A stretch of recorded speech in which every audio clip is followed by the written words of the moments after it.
Oh, oh my goodness. Hello. Hello, body. I'm I'm alive.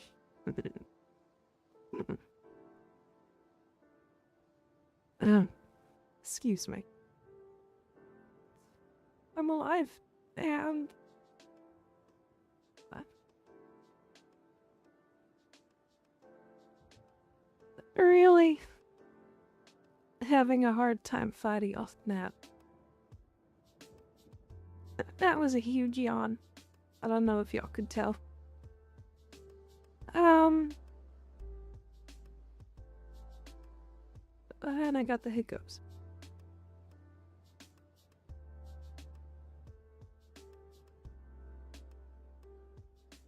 I just deleted something. Some tab that was probably important. Oh, no, it wasn't. Okay. Okay, they weren't important. Had me worried for a second there. Um,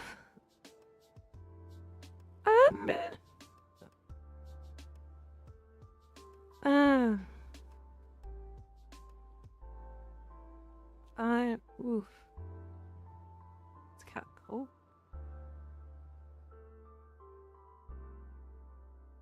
Temperatures have dropped recently. And I need to, I'm gonna turn. Nah, I'm gonna leave it on. Thought about turning off my fan and I decided not to yet.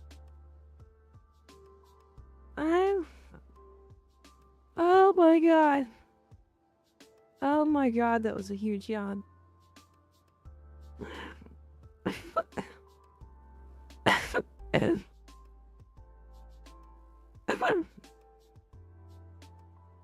But that was a huge cough.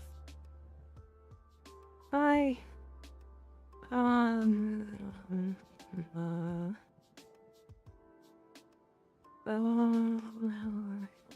okay.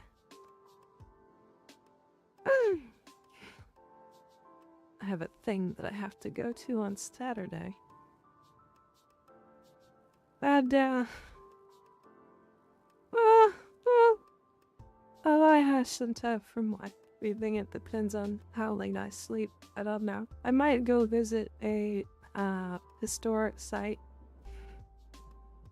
What was it called? So I have to go to San Antonio. And that thing though I might go to is somewhere here. Casa Navarro. I swear those are coughs. Which I've talked about before. It's one of those sites that's on the part of the Texas Revolution and historic whatever or something.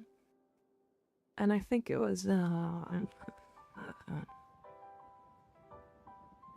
was like an embassy or something. I don't know.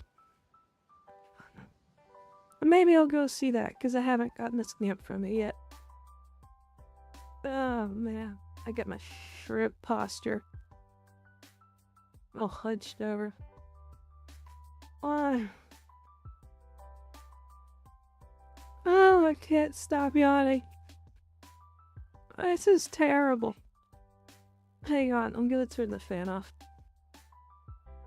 Ah, my fan cable is a mess. What happened?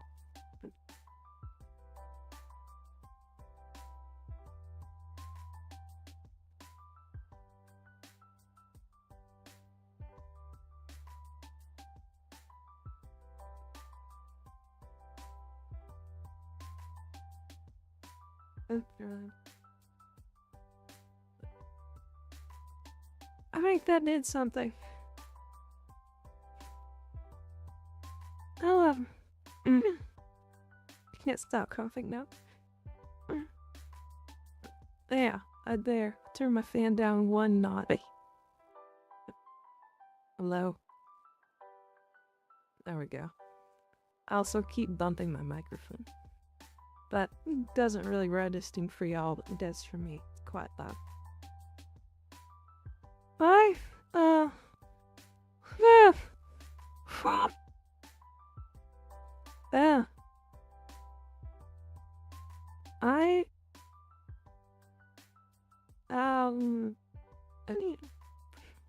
do I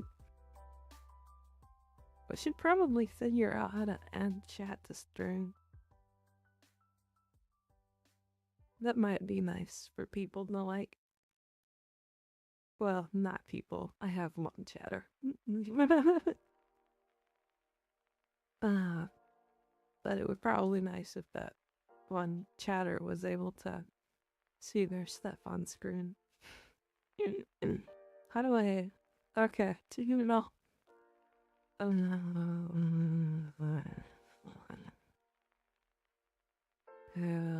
to show YouTube chat. How to add chat to OBS.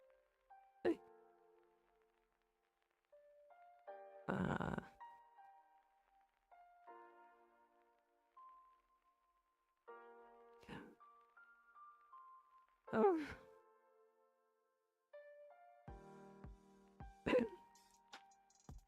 Oh, Margo. I need to. I don't want to read all this.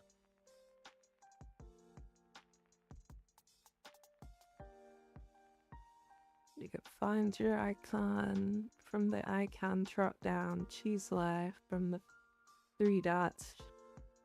Choose pop out chat.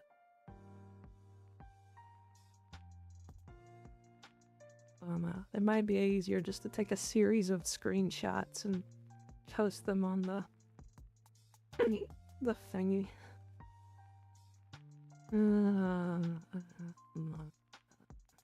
Peon. Can I? Well, this seems old.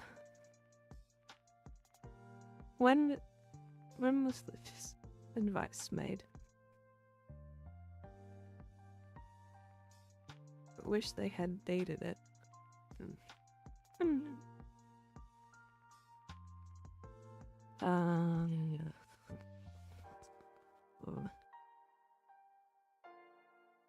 I have to put it in the URL in the field. Isn't there? Well, this is it. Shouldn't there be a way to... Hang on. Might be this. What is your name?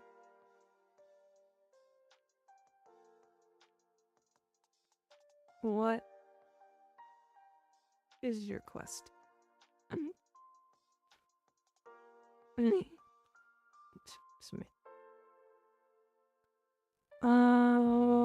I have to... Where's the URL for this?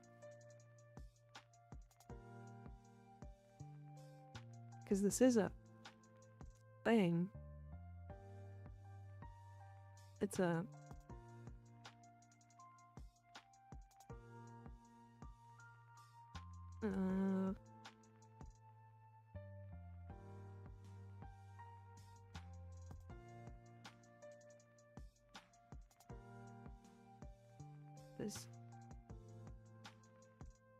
There's a way to do this. No, you don't understand. It's not the same thing.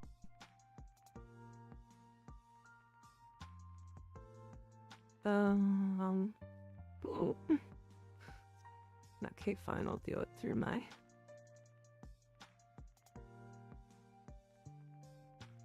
Ooh, where do I go? Live.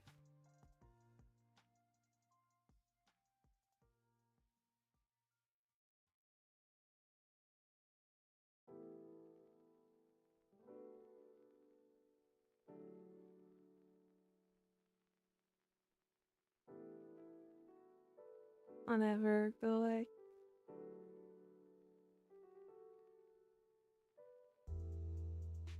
Well, it's the same thing. I don't... No, this doesn't seem right.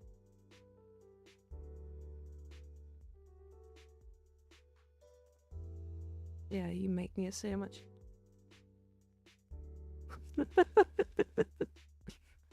Nita!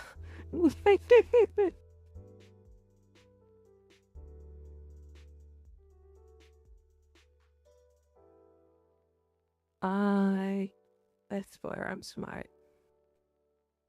I don't see the thing that tells me how I'm supposed to pop. Yeah, that.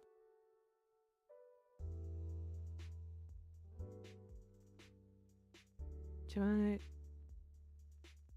Oh, shut up. These are terrible directions. Go to your live stream. I'm in my live stream. I have to go to have a live stream through the thing. This doesn't make sense though. I'm already live. I'm live in the in OBS.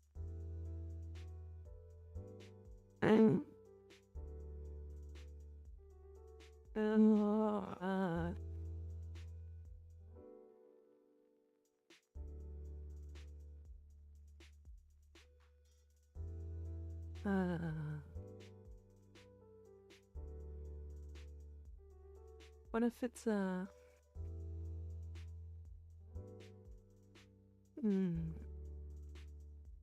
Could this be a program?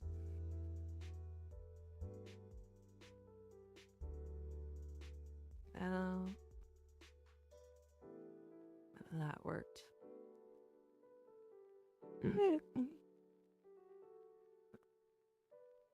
I do not understand though.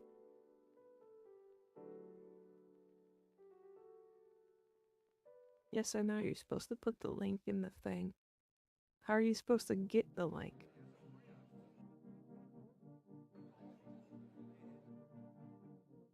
Cause I already no.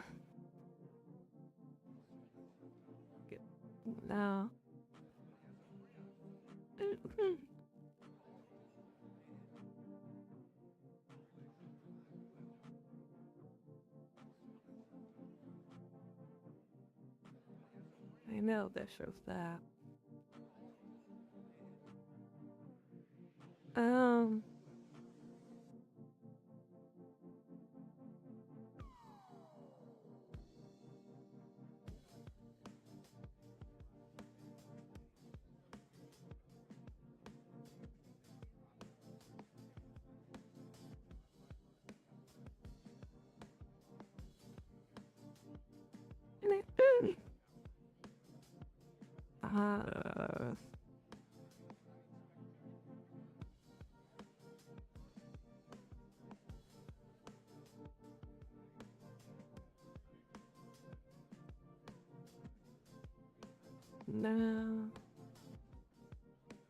I shouldn't have to download a program for this.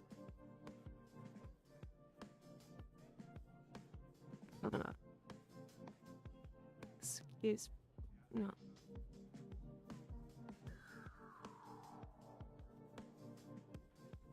Okay, fine, I'll watch a video on the process.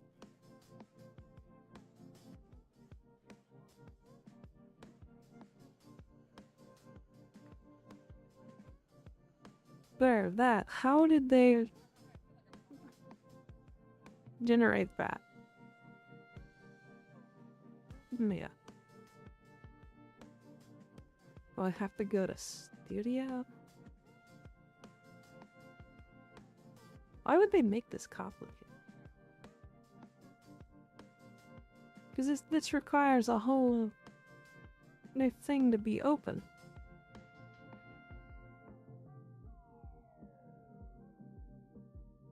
Minute now? Okay, a minute. And then I go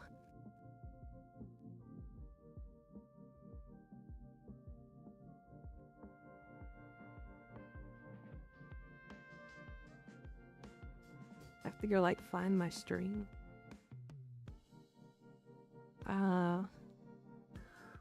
Live. Here. I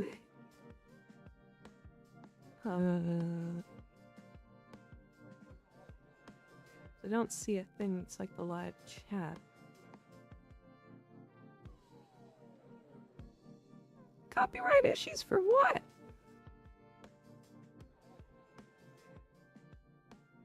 Oh, that was yesterday. There. Oh, live control run. Pop out. Yes.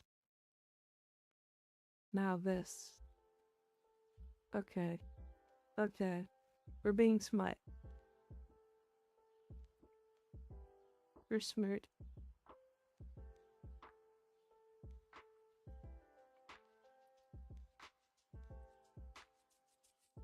There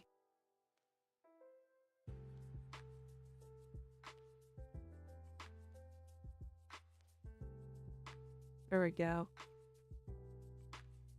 Somebody tell me if that's legible.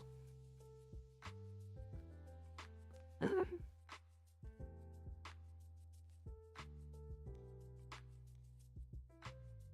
see. Cropped it.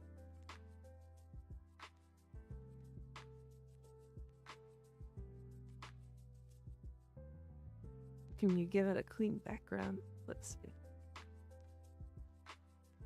Have it. Doesn't matter.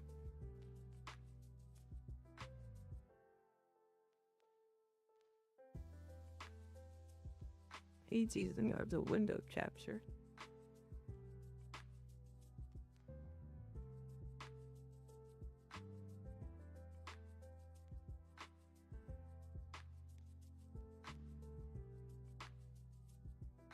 And some goofy color key. All zeros. 1, 2, 3, 4, 5, 6.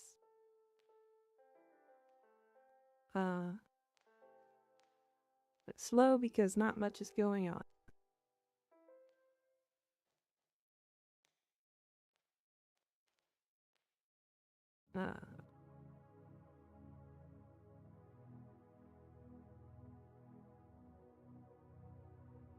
Yeah. Yes, one chroma key. Custom color. Select color. All zeros. Buttons. Well, now you can't see anything.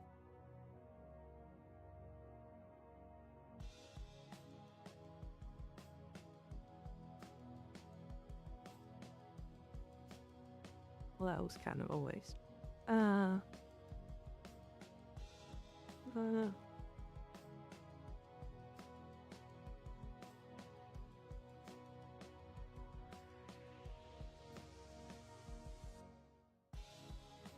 But that should be get rid of everything. That doesn't make sense. Should be like...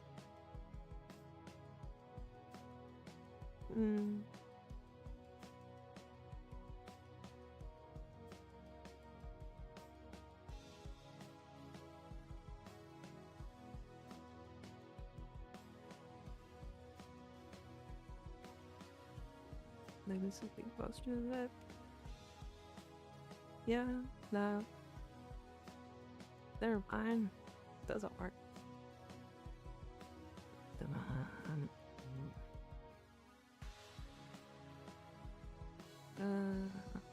I still want to throw out.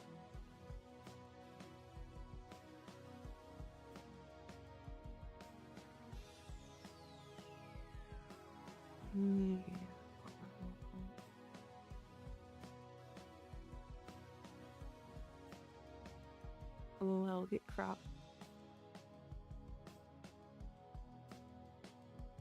There we go. That Is it legible on stream? I can't tell.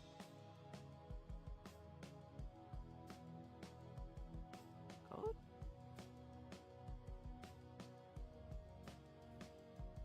Let's see.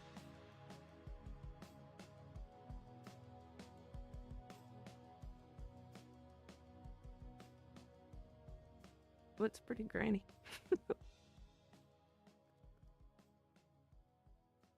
Yeah, I can't read that at all.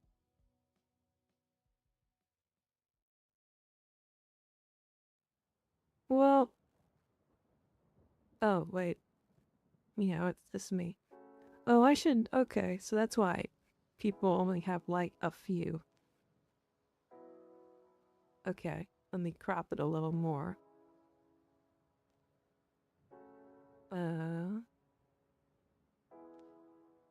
Here, here. Here.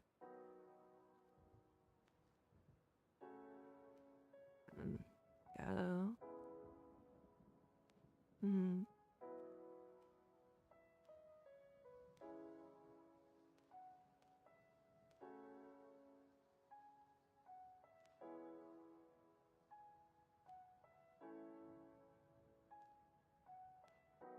And from the height.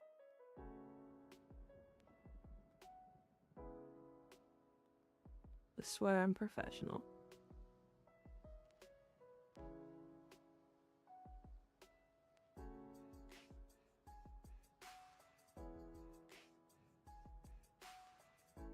There we go. Now I can put this in the corner and make it bigger. And now hopefully that's legible.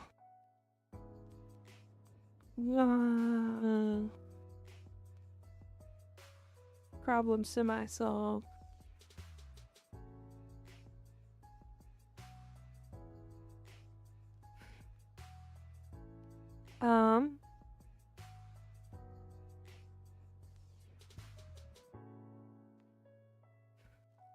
Okay. And with that,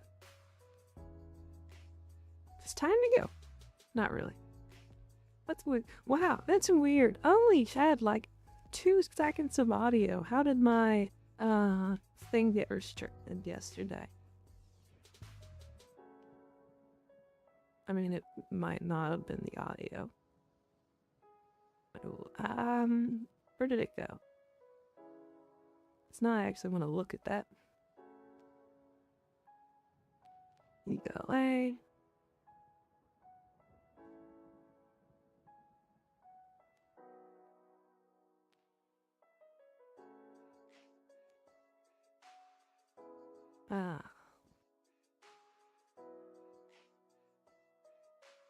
Yeah, this chat is a little delayed. No. Going through censorship. The previous episode, not really worth a watch. It was a mess. Not entertaining. Not to entertaino. As attacked by Alberto.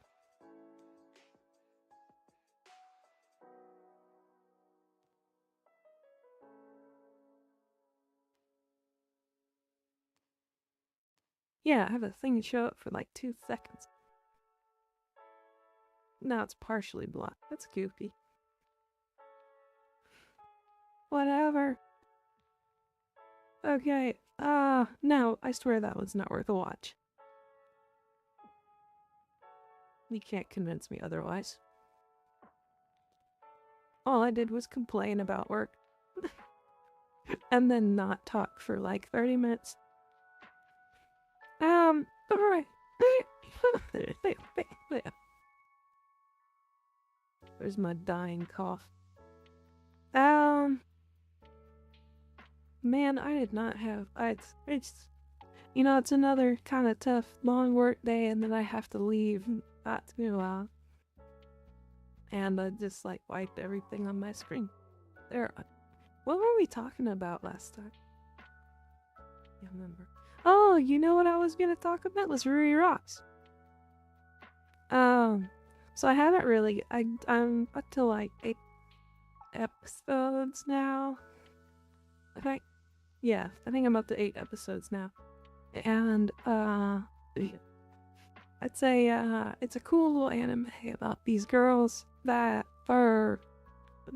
One is a high schooler, and the other one that's just interested in rocks, and she meets a grad student that's uh like a geology grad student, and basically the grad student takes her to a spot and shows her cool rocks. Is that like the high schooling girl Ruri loves all the cool stones that are in jewelry, and she wants to go. She wants she wants the cool rocks, but she can't afford the actual jewelry. Um, and she runs into this other girl who's like, "I'll take you to, where those cool rocks came from," basically, and shows her some thick crystal cleave, and it's pretty neat. Uh, and so they've gone around and found a couple of different kinds of rocks. They've done gold panning. They found a whole sapphire cave.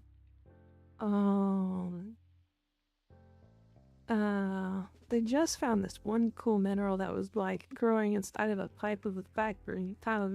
And so the show is, semi-scientifically set up where they talk about like, here's the actual rock and the actual, properties and how it's formed and kind of how you find it. They talk about the process of like sifting for things in a river, and you kind of, to find the source of it, you just work your way upstream slowly and check every branch to see where it's headed, and that kind of narrows down your zone, and then basically you search the area once that's at the end of wherever you stop finding it in the water, and that's usually where your vein or your deposit's gonna be.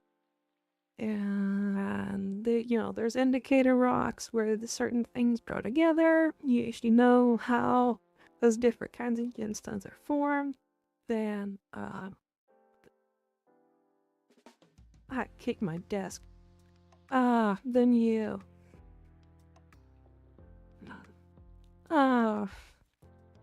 yeah, then you kind of know more of what to look for as far as teacher's informations.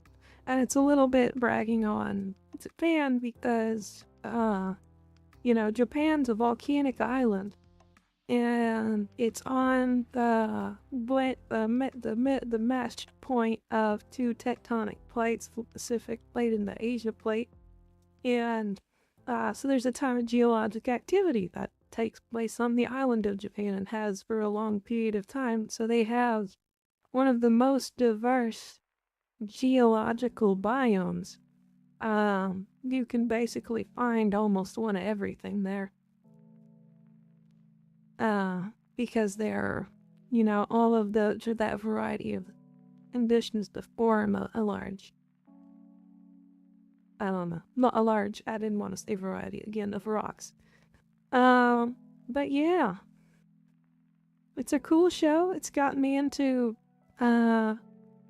geology, which I've never been opposed to geology, but I've never spent a ton of time on it. I like, my outdoors stuff and stuff, but I never, did much into researching beyond like reading those. But however, those are National Geographic books. But there's something, there's a kids, science book series.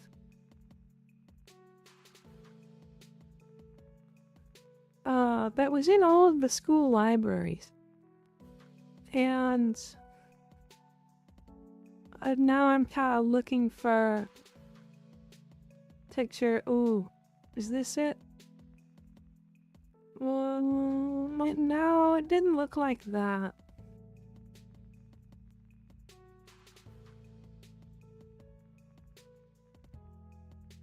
Yeah, the eyewitness book.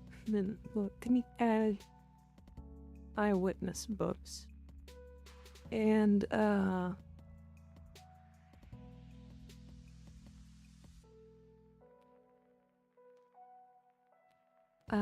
let me look up SDK eyewitness books in general.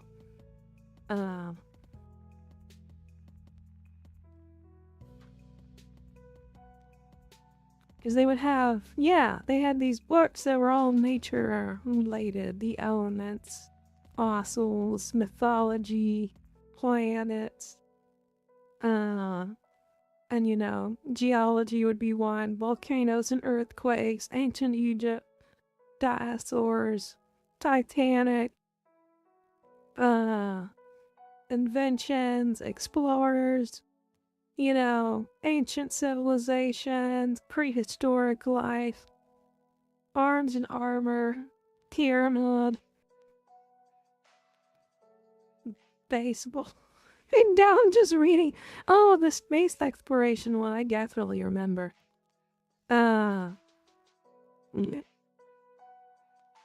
Yeah. Ooh, the pirate one. Pirate one.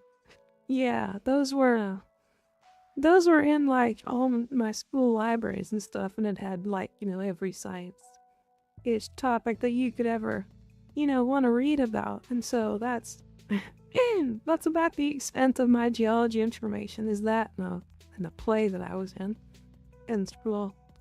And basically, you know, this show kind of got me a little bit excited about it again. It's one of those pseudo advertisement. You know how animes. There's a couple of animes, you know, out now where they like basically showcase real products that you could go get. A lot of the food animes are guilty of that. Like the one where the guy can just basically, he's like, you know, isekai'd, and he's in another world, and his superpowers that he can pull up Amazon, basically, and just like purchase, you know, anything, and he does most of cooking stuff, but they're all like real products, independent, you can go buy. And the same things with this. Not all, but the items that they use are all items that are purchasable. You the rock hammer and the glass and the chisels, yeah, and stuff like that. And it's like, cool, oh man, this is cool. And so then I did some googling around, and I figured out this hobby is, if you're not, you know, a geologist, if you're not trying to study the actual science of the rock, you just want to collect the pretty stuff, then it's called rock hounding. No, you're a rock hounder, where you just out there and you're looking for the cool rocks because you want to take them home and stare at them. That's about the level of interest that I have. No. And yeah. So I've looked at some of this stuff, and it's something that would be fun to try, and merges with my other outdoors time pretty nicely. It would be a cool thing to just kind of keep in the truck, and you know, can whip it out if you're ever at a place that, you know, might have some opportunities for digging up some rocks. The problem is that rock in Texas is a terrible state for rock hounding, because the vast majority of Texas is private land, and the very little public land is not super rich in mineral resources that are related to rock hounding, and you can't, and most of it you just can't take stuff out of anyway, because most of the public land is just the state national parks, or you know, national recreational areas, wildlife reserves, places that you can't take stuff from anyway. So most rock hounding in Texas was done through claims, where you will basically go to a landowner, someone who's got a big old ranch, and say, hey, can I go give you some money and go look for rocks on your ranch? And they'll either be like, sure, they'll be like, you impregnated my daughter, get out of here before I shoot you. But you know, and you know, that's kind of how you have to do it. You can stream. I've been doing some reading. Most of the rocks that you would want to find are going to be in streams and stream beds, and there's not like the rivers are public, but you know, it's very easy to wander up a stream bed and be on somebody's private property. And you could count as trespassing. So yeah, so this isn't really the best state for it. But luckily I don't have to travel very far. Because there are other nearby states that are good rock hounding locations, like Arkansas. Apparently, Arkansas has some very impressive quartz sites that are worth going to. And New Mexico is also got some more viable rock areas. I don't know about Oklahoma. Nothing really came up of mention, but it is possible that there could be some good stuff to be found at Oklahoma. There are some things that are findable in Texas. Let me go to my website that I was looking at. Had the map. I guess there's two really like big finds that you would try for in Texas. One is blue topaz, which is the state gemstone, and the other is called lanite, and it's a rock that's only found in Llano, and it's a unique to Texas mineral, and it's got a pretty color variety.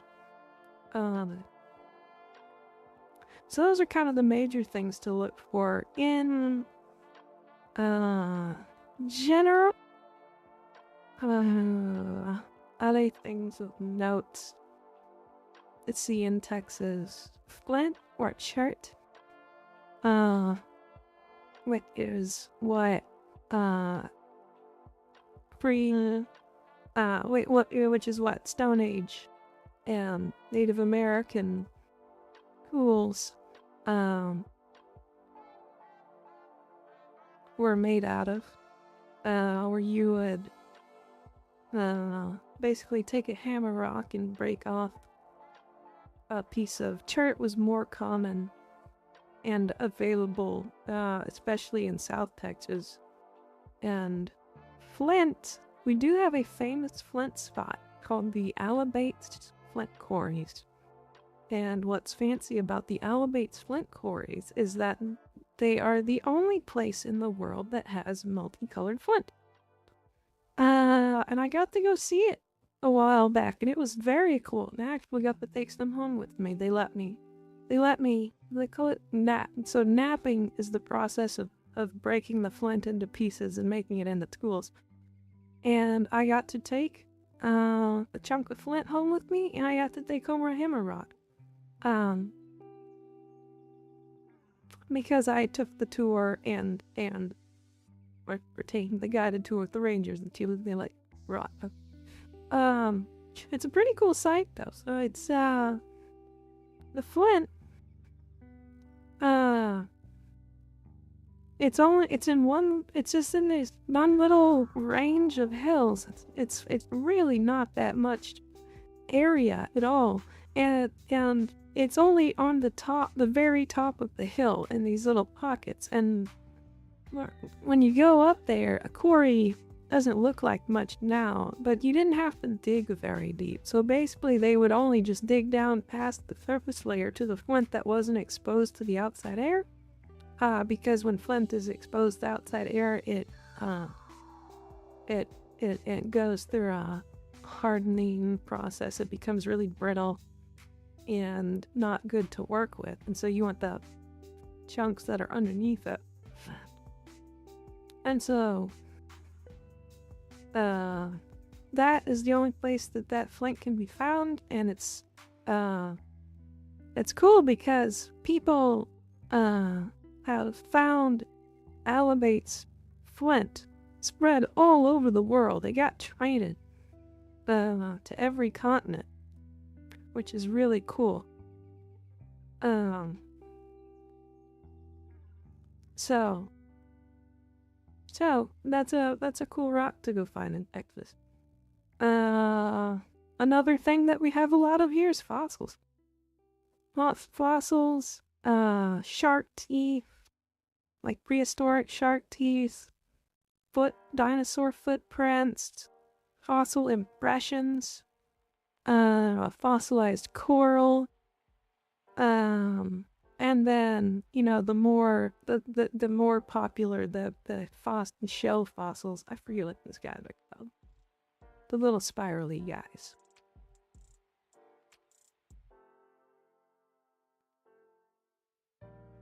Come on. Little the crawly spiral guys. What are these guys made? Anybody? Bueller. Ammonites. Lots of ammonites here. Overall, Texas has some funky geology. This state was underwater. It was part of an inland sea for a long time.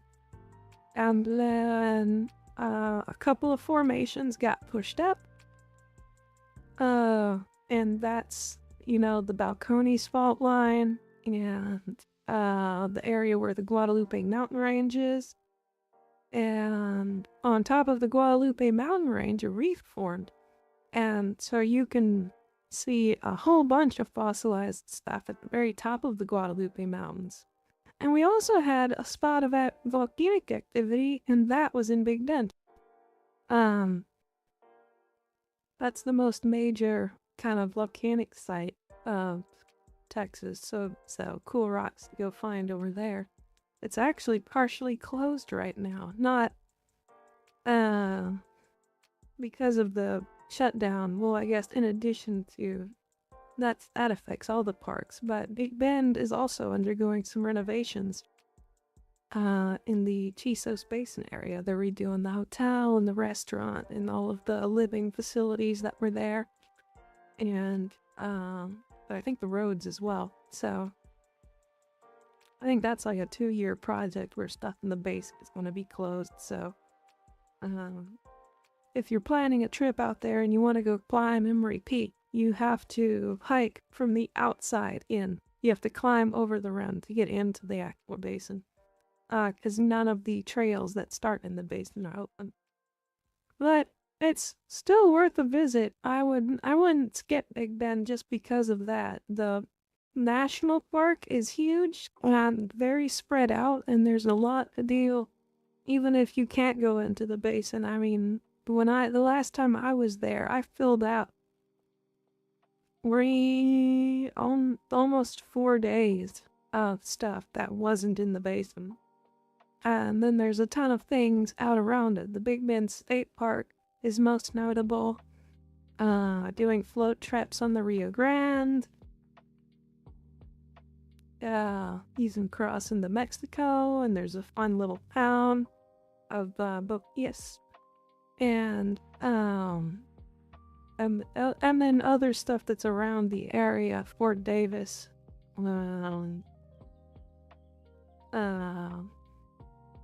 Marfa, and and then what is it? The Blackwell School is the national monument. So those are all things you can go see. Yeah. Um, so there you go. I've gotten into rock pounding a little bit. I've got my little gear list together. I don't know, well, actually, I, honestly might not even get it all. I might just get it for my brother, because he has a job where he goes out and runs around a lot, and,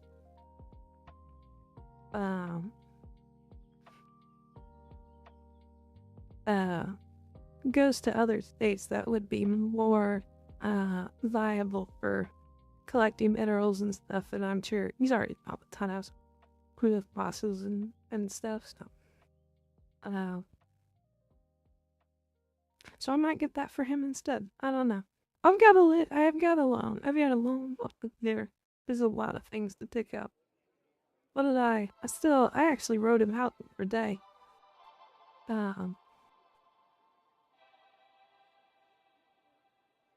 Yeah, that was I've got my rock humor, field shovel, UV flashlight, Fizzle, hand lens, most hardness testing kit if you're really family.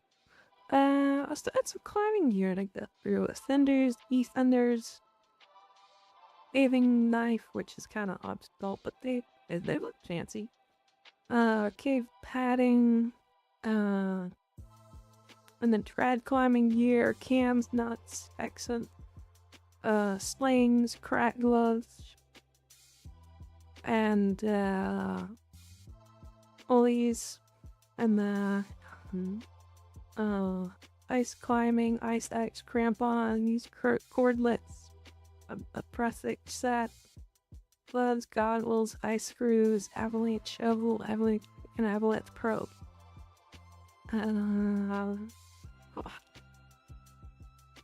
Yeah, so those are kind of the main outdoorsy things that are left to collect. And the larger backpack. I didn't get a larger backpack because my current one's good. I have a 36-liter backpack, which is great for day hikes, even extended trips, and you can bring overnight gear. It would be too small for cold weather. To be able to carry layers, I don't have enough room to carry layers on top of backpacking gear. And I would also just not be able to backpack for more than one night with that set because I can't carry enough water or for more than an overnight trip. So I'm also looking into getting a new backpack.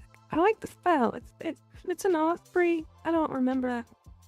I don't know what type it is. I'm sure if you just looked up Osprey, 36-liter, 34-liter, whatever. It's a zipper top loader with a big mesh pouch and the two side, water bottle holders.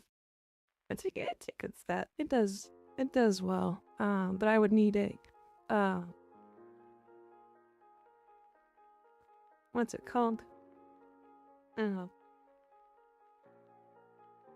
Well, just more space to be able to hold a tent, sleeping pad, extra water and food, and cold leather gear. And then if it's a climbing platform, extra space on top of that, because you're not always carrying, you're not always wearing your platform. Might not be wearing your, but if it's an environment that would merit snow boots. So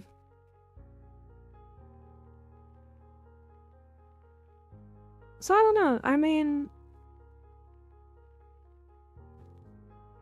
I think probably the next size I would probably go to is maybe a 55. I think a 55 liter is probably what I'm looking at next. There's a couple that I like.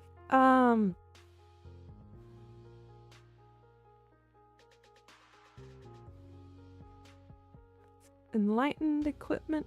No, wrong thing. There's 3 gear companies and they all start with an E.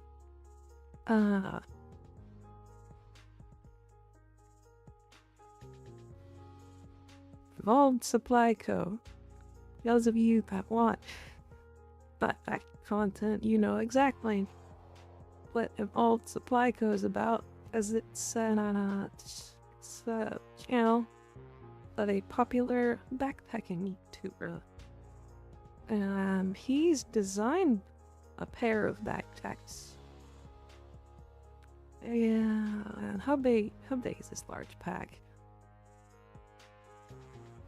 Show me the specs. 48 liter main, 12 liter. Or you can get it in a 50 liter, 12 liters to external pockets. So I like the design of it. It's a roll top.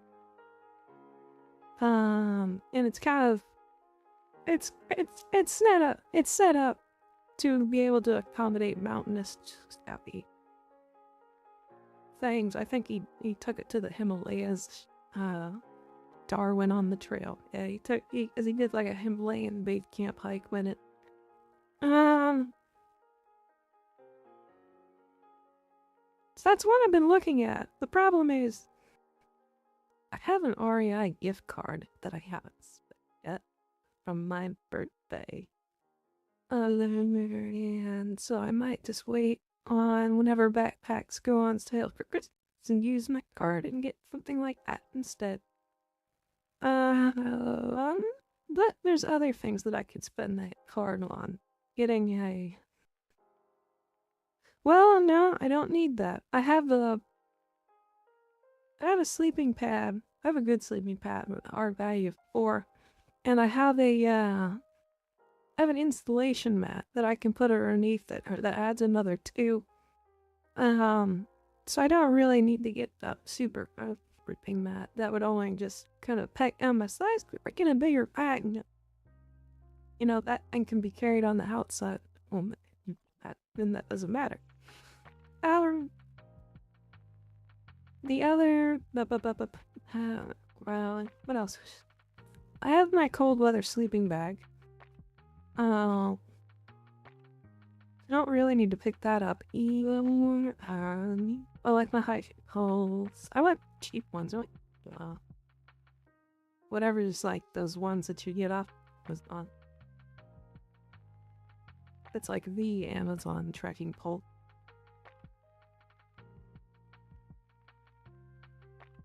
Boy, you can spend... You know, I never really understood how expensive carbon fiber makes things. Yeah, the Cascade trekking poles. 30 bucks of Amazon. I've put them through some work. They've survived. I've been there like 250 miles this year. The thing is, yeah, so would recommend. No need to get super expensive on poles. Definitely not at the point where I could be spending that money. It's amazing. You would think like, oh yeah, cheap hobby. Hey, it can be, but it could also not. I guess you can forget you have to spend a crap ton of money on it. That's probably true. I hate them. Expensive things that you can get. Things that get expensive in the camping world. You can carbon fiber poles. Really fancy hiking boots. You can spend a lot of money on hiking boots. And hiking boots will just cost you a lot of money in general if you're going in the alpine regions.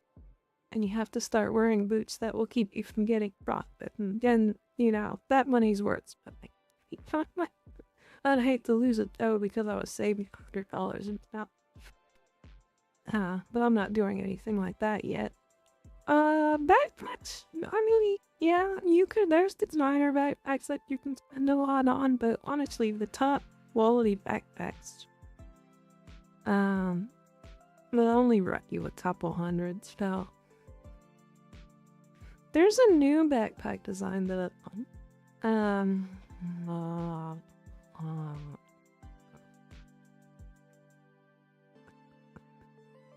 let me find. Yep. Here. Backpack.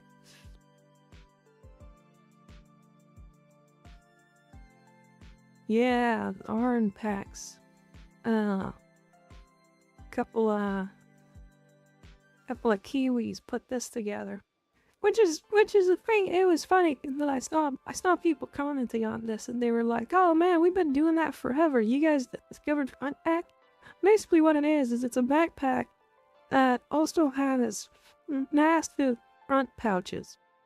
And so what it helps is that it kind of balances your weight out, makes it feel more like born weight because they're not just dangling, they're strapped in a way that offsets the weight of the rear backpack. So it's kind of neat. And not from REI, but also could be cool. Maybe if we carried a bigger, I don't know.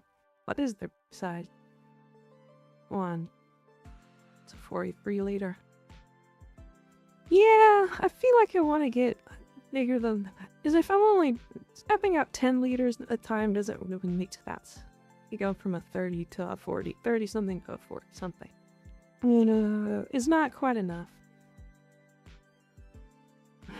In my mind, for being able to take longer trips and such. How big was that other one?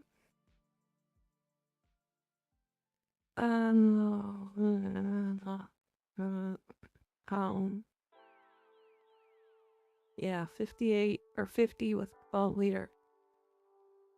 I'm pop. It's tempting. I don't know.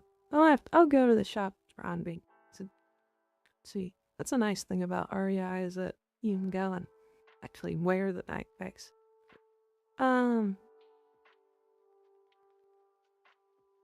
It's still a shame that they got rid of their adventures. Yeah, and experiences and stuff. I don't know if you guys knew about that. I was last year. That basically was when the decided that being trips, it's trips and experiences division was losing too much money. I cut it. And it sucks because there was the main reason why is because they were the number one supplier WFR training classes. And if your job required wilderness first responder certifications, which are a thing that you need to update yearly. Ooh, shit. Or did I? No. Get off that B or not. No, that wasn't me. If your job is dependent on that, then that's fine, because there's really nobody else that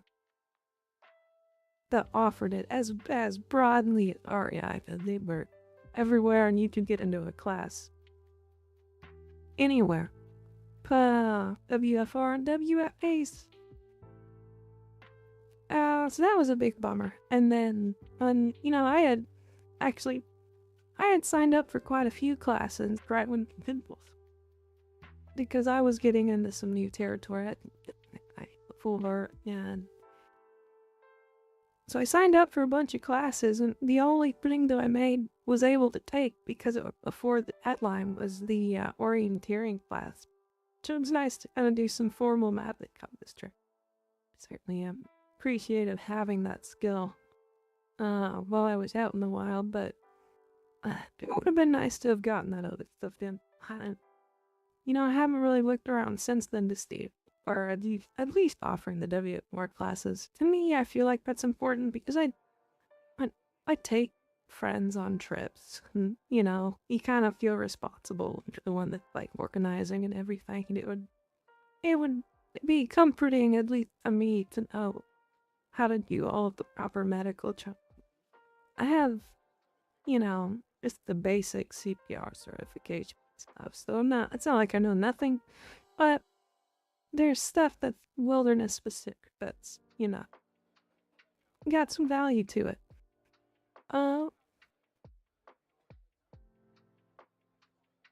But yeah, so that was a bummer when they shut all that down, and you know, I get that, businesses, business decisions, uh, but that one was unfortunate. I mean, you could pay for like really big guided trips. They had, week-long things through Alaska, the Gunview and all that.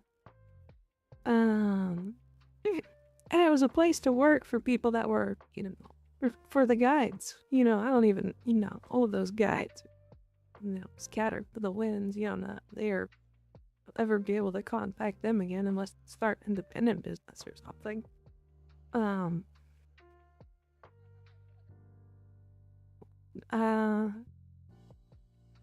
Yeah. Yeah, that was a shame. Oh, well, so now you just gotta get your own adventures. And that's fine, too. Because I have been able to make the transition to the backpacking world pretty well. Despite not having any real practice in it, I just watched a lot of YouTube videos and did some Googling and was smart at my time on purchasing gear. And I built up in acres, I didn't just go straight out and do a 3-night, pack around, the Big Bend Desert and then, die. I did it small. I went and I, tried it. I put on all my gear and I walked around, local park train. And I did city park camping, and then I did state park camping. Then I did really, further and further away state park, and longer trips, and then a national park trip, and then a multinational park trip. So you just build it up in stages. It's fun. And you really don't need that much, You've got a backpack and a tent and a vehicle. You can do a lot. You can do a lot outboard. A good pair of shoes. Definitely cannot emphasize having a pair of shoes that you like, and spend some time testing out shoes to really get something that feels good for you. Because when you're out on the trail all day, multiple days, good shoes are appreciated. For sure. Especially since I'm a mess when I hike. It is not pretty from the comments that I have heard from other people that I hike with. I'm an ankle bender. I'm not a sprainer, and I'm not a breaker. I'm just an ankle bender. They're a little rubbery. They get into funny positions. And I have a bit of a funny walk in south. And so sometimes when you're just trudging over uneven ground, you kind of trip and bend and sprawl, and then my feet will point in directions that look like they should be serious injuries, but they're not. They'll really hurt. There's only if your feet just take your feet and pounding in a weird position, then yeah, that stuff's hurt. But I'm pretty loose as far as go. Really get those. Knock on wood. My feet will hurt though. It's okay. Especially after you've just coming down the mountain. I don't know. That's a knee banger. Good I organize my hike now where I get to take a break in between the big ones. Try not to climb a mountain every day.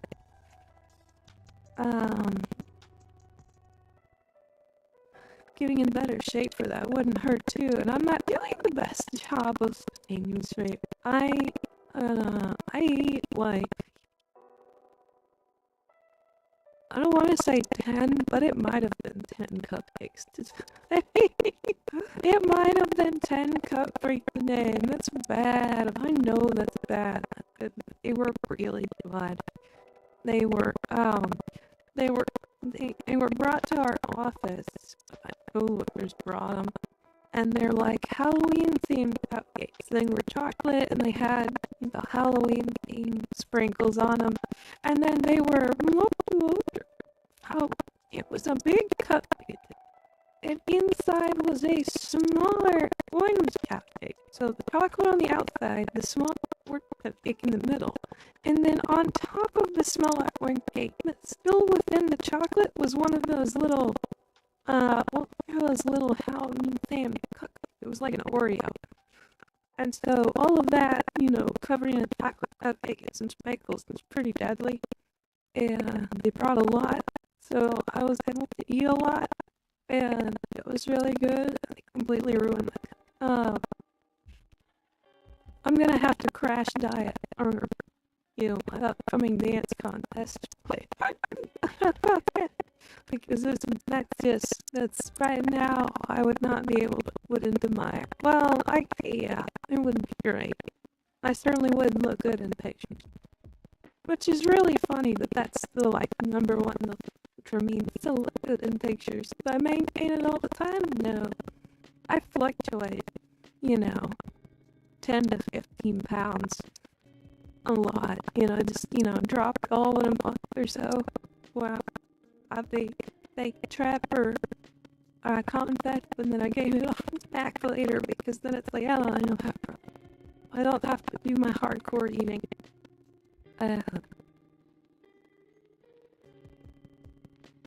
But yeah. That's basically, that's kind of all I have time for today. Because I have to go to dance practice, so, thank y'all for tuning in, and, I'll try to continue to be as consistent with my streams as possible. We're getting one upgrade at a time. I added a background last stream, and this one now I have a chat scroller. So we're doing good. We're doing good. I'll see you guys in the next one. Bye.